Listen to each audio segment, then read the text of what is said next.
ఓ దిలీప మహారాజా, ఈశ్వరుడు పార్వతీదేవికి వివరించిన ఈ వృత్తాంతాన్ని శ్రద్ధగా ఆలకించు. పూర్వకాలంలో కాశీదేశంలో సుబుద్ధి అనే గొప్ప వేదపండితుడుండేవాడు. ఆయనకు సుశీల అనే కుమార్తె ఉండేది.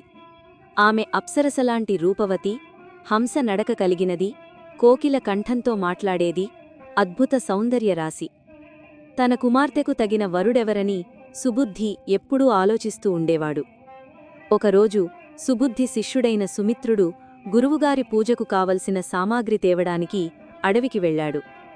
అదే సమయంలో సుశీల తన స్నేహితురాళ్లతో తోటలో బంతులాడుతోంది. ఆటలో బంతి అడవిలోకి వెళ్ళిపోయింది. దానిని తెచ్చేందుకు సుశీల ఒంటరిగా అడవిలోకి వెళ్ళింది. అక్కడ ఆమె సుమిత్రుణ్ణి చూసింది. సుమిత్రుడు కండలు తిరిగిన శరీరంతో, బంగారు కాంతితో మన్మధుడిలా కనిపించాడు. అతడిని చూడగానే సుశీల మనసు అతనిపై పడిపోయింది. సుమిత్రుడు అడవిలో చాలా దూరం వెళ్లి అలసిపోయి ఒక అందమైన కోనేటి ఒడ్డున చెట్టు నీడన విశ్రమించాడు. ఆ ప్రదేశం తామరపూలతో నిండిపోయి ఉంది. చుట్టూ పక్షుల కూజితాలు వినిపిస్తున్నాయి. ప్రకృతి అంతా రమణీయంగా ఉంది.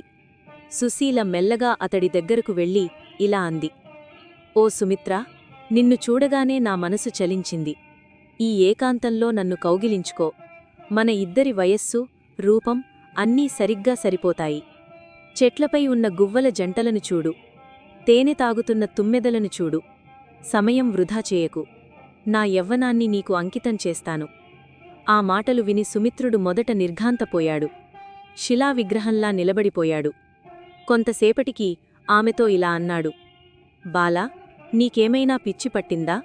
నువ్వు నా గురువుగారి కుమార్తెవు, అంటే నాకు సోదరివి. పరస్త్రీ వ్యామోహం, అందులోనూ వావివరసలేని ఈ పని మహాపాపం.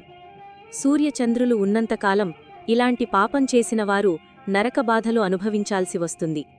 కాబట్టి నీ కోరికను విడనాడు. పూజాద్రవ్యాలు తీసుకొని ఇంటికి పద. కాని సుశీల వినలేదు.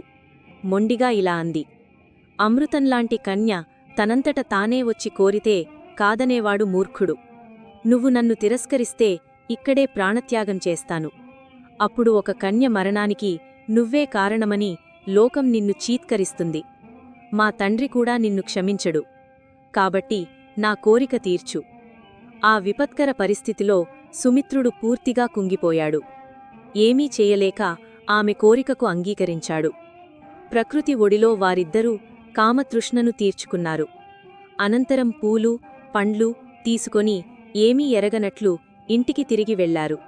సుబుద్ధి తన కుమార్తె ముఖం వాడిపోయి ఉండటం చూసి ఎండలో ఆడి అలసిపోయిందని భావించి ఆమెను బుజ్జగించాడు. కొన్నాళ్లకు సుశీలకు హిమాలయ ప్రాంతానికి చెందిన ఒక బ్రాహ్మణ యువకుడితో వివాహం జరిగింది. కాని పెళ్లైన కొద్ది రోజులకే ఆమె భర్త మరణించాడు. యవ్వనంలోనే కుమార్తె విధవ కావడంతో సుబుద్ధి గుండె పగిలేలా ఏడ్చాడు. అప్పుడక్కడికి ఒక సిద్ధపురుషుడు వచ్చాడు. సుబుద్ధి ప్రార్థన మేరకు ఆ సిద్ధుడు తన దివ్యదృష్టితో ఇలా చెప్పాడు: సుబుద్ధి, నీ కుమార్తె గతజన్మలో ఒక క్షత్రియ కాంత. ఆమె కామాతురతతో పరపురుషులతో తిరిగేది. ఒకరోజు అర్ధరాత్రి తన భర్త నిద్రపోతుండగా కత్తితో పొడిచి చంపింది.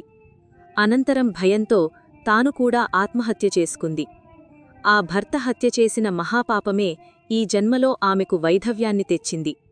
సుబుద్ధి ఆశ్చర్యపోయి, అంతటి పాపాత్మురాలు నా ఇంట్లో ఎలా జన్మించింది అని అడిగాడు. అప్పుడు సిద్ధుడు ఇలా చెప్పాడు: 14 జన్మల క్రితం ఈమె మాఘమాసంలో యమునానదిలో పుణ్యస్నానం చేసి ఇసుకతో గౌరీదేవిని చేసి పూజించింది. ముత్తైదువుల సరసన కూర్చుంది. ఆ కొద్దిపాటి పుణ్యఫలమే ఈమెను నీ ఇంట్లో జన్మింపచేసింది. కాని ఈ జన్మలో కూడా గురుపుత్రుడితో, నీ శిష్యుడితో అడవిలో అక్రమ సంబంధం పెట్టుకోవడం వల్ల ఈ దుర్గతి వచ్చింది. దీనికి పరిహారం ఉందా అని సుబుద్ధి వేడుకోగా ఆ సిద్ధుడు మాఘమాస వ్రతమహిమను వివరించాడు.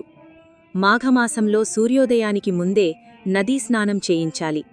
ఇసుకతో గౌరీదేవిని చేసి పూజ చేయించాలి. ముత్తైదువులకు పసుపు, కుంకుమ, వాయనాలు ఇచ్చి సంతృప్తిగా భోజనం పెట్టాలి.